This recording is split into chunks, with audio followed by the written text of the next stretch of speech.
ازيكم يا بنات؟ عاملين ايه؟ وحشتوني جدا جدا من الفيديو اللي فات، ورجعنا النهارده بفيديو جديد كله همه كله نشاط. يلا بقى تحدي الساعه، وقومي شوفي بيتك ناقصه ايه، او شوفي بيتك ايه اللي عايز يتعمل فيه. انا هنا يا بنات ده روتين ليلي، ده ما كانش بالنهار للامانه، ده بالليل. اعملي كده بالليل هتصحي الصبح مزاجك فل يا فل. بصي بقى، ده شاور. اه، جربي تغسلي الحوض بالشاور، هو نضيف، انا مش عايزه حاجه تنضفه، انا عايزه حاجه تعطر الحمام. جربي تمسحي الارضيه بالشاور وتغسلي الحوض كده بالشاور، هتلاقي ريحه الحمام عندك ورد ورد ورد. تمام. الشاور ده بقى كان فيه نسبه زي النعناع كده، يعني نسبه من ريحه النعناع، فكان بصي عايزه اقولك ايه، ريحته خارجه لحد بره، لحد باب الشقه بره، فعجبني قوي. كنت اول مره اعمل بيه. تمام، بس هي مش اول مره استخدم شاور. اعملي كده كل يوم. انا هنا كنت حاسه ان الكومبينيشن عايز الصندوق بتاعه عايز ان هو يتغسل من بره، فغسلته. هو ما فيهوش حاجه، نضيف زي الفل الحمد لله، بس هي ايه، زي كان عليه طرطشه ميه. لان زي ما انتم شايفين يا بنات، انا عندي الدش الاستحمام جنب الكومبينيشن والحوض، فعلى طول بتيجي عليهم ميه، ولما بتنشف بتعمل لون كده زي صفار بسيط، فلازم ايه اول باول يتغسل. خلي روتينك الليلي الحمام. هتصحي الصبح بصي انتي فايقه ورايقه، مطبخك فاضي، حوضك فاضي، حمامك متوضب، الصاله متوضبه، هيبقى معاكي الاوض. بس الاوض انا مش بعملها من بالليل، لان كده كده احنا بننام فيها يا بنات، فكده او كده انت هتعمليها تاني يوم، فلازم اللي هو ايه بقى، الصبح. بصي انا هنا بقولك اهو الشاور، عشان ما حدش يقول ده صابون، بامانه يا بنات ده شاور. جربيه، جربيه وهتدعي لي بجد. هو مش غالي اصلا، يعني العبوه دي كلها انا جايباها ب 35 جنيه، مش غاليه. انا جايباها من محل جمله، انا مش عارفه بقى انتوا بتجيبوها من المحلات العاديه بكام.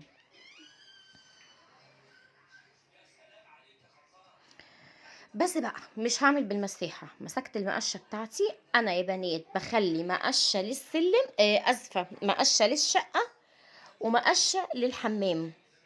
تمام. وبخلي مساحة للشقة ومساحة للحمام، وشرشوبة للشقة وشرشوبة للحمام. اللي بستخدمه في الحمام ما بخرجهوش الشقة، استحالة استحالة اصلا يطلع من الحمام. تمام. بس بقى الارض فيها شوية مية كده، وزي ما انت شايفة انا هنا هلاحظ ان الكاميرا مش جايبة البلاط، فانا هجيب لك البلاط.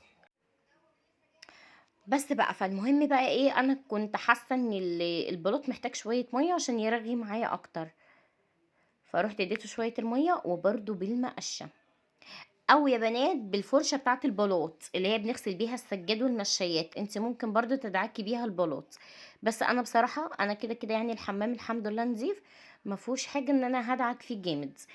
بصوا اهو زي ما انتوا شايفين، انا بس كده ايه، بديها زي غسله سريعه. صدقيني لو الحمام عندك بقى كل يوم يتمسح قبل ما تنامي، هتلاقي الطاقة السلبية خرجت بره بيتك. ليه بقى؟ لأن الحمام هو أكتر حاجة بتعمل طاقة سلبية في البيت. ربنا يا رب يبعد عنينا كل حاجة وحشة. والهدوم المكركبة بتعمل طاقة سلبية، الكراكيب اللي بتبقى تحت السراير بتعمل طاقة سلبية. صدقوني اسألوا ناس علماء في الكلام دون هيقولوا لكم ان انا كلامي صح.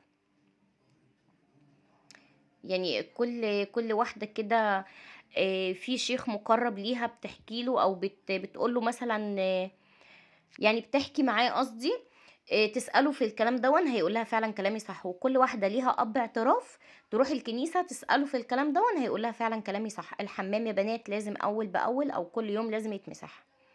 بس هنا بقى خرجت للصالة، ما هو انا عملت الحمام فانا لازم اعمل الصالة. انا شايفة الصالة عندي متبهدلة بصراحة زي ما انتوا شايفين. كنت عند شقة اخويا فوق، في دبانة بنت لذينة عدت كده من قدام ماشي ما علينا، هطلعك مش هسيبك. كان عيد ميلاد كروسة النهارده، وكلنا بقى في الكومنتات نقول له كل سنة وأنت طيب يا كروسة، فكنت في بيت أخويا فوق، عملنا له كده عيد ميلاد صغنن كده بيننا ما بين نفسينا، ورُحت نزلت لقيت بقى إيه الولاد عاملين اللي أنتم شايفينه دوًّا.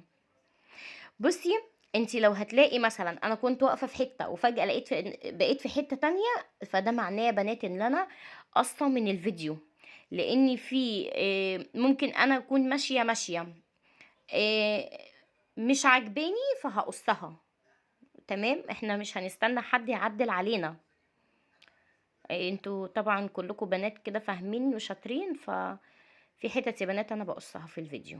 بُصّوا، يعني أنتِ لو في بيت عادي جدًا أنتِ مش هتفرشي فرشة وأنتِ قاعدة، استحالة، بس أنا عشان في تصوير وعلشان في كاميرا، فأنا باصوّرها وأنا قاعدة.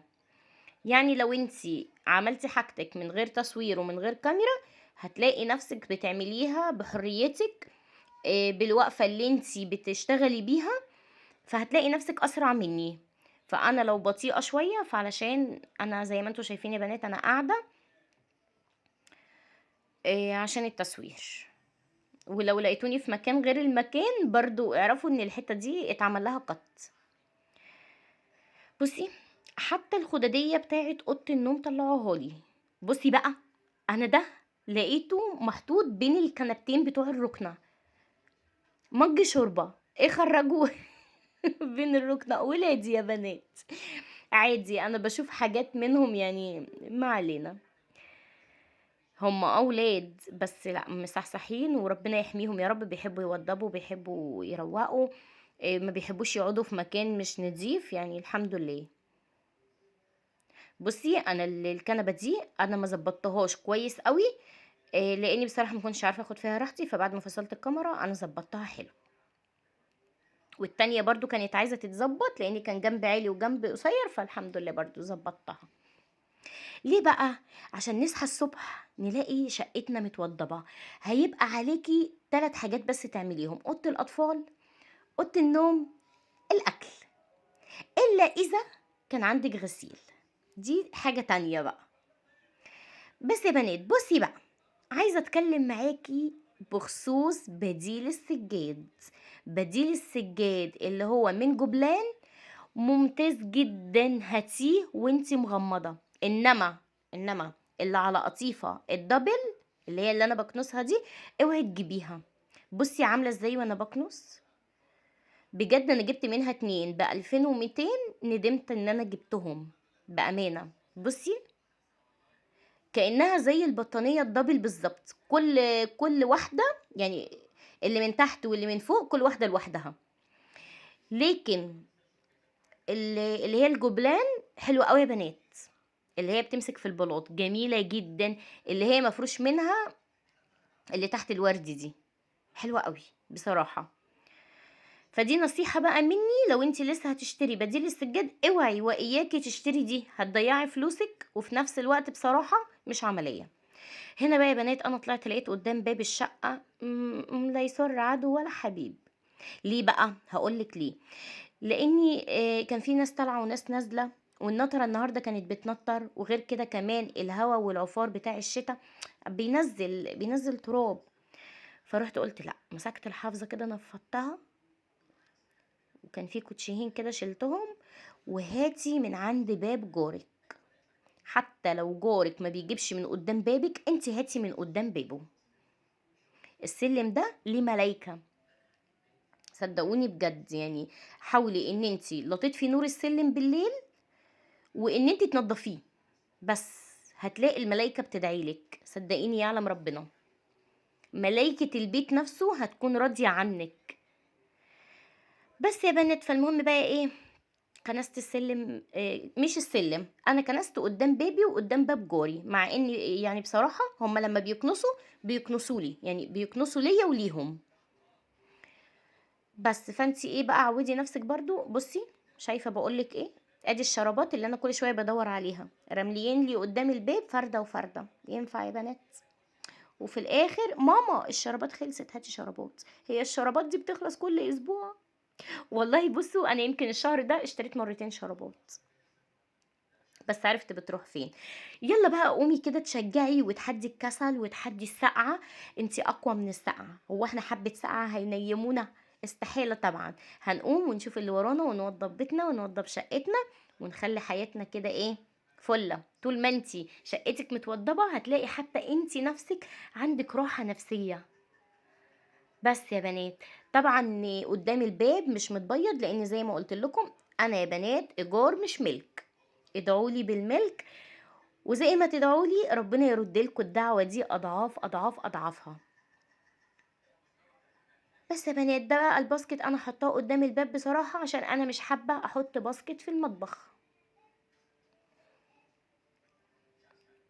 نزلت كل حاجة مكانها ورحت بقى قفلت شقتي وقلت بقى ادخل ارتاح واشوفكم على خير في فيديو جديد. مع السلامة.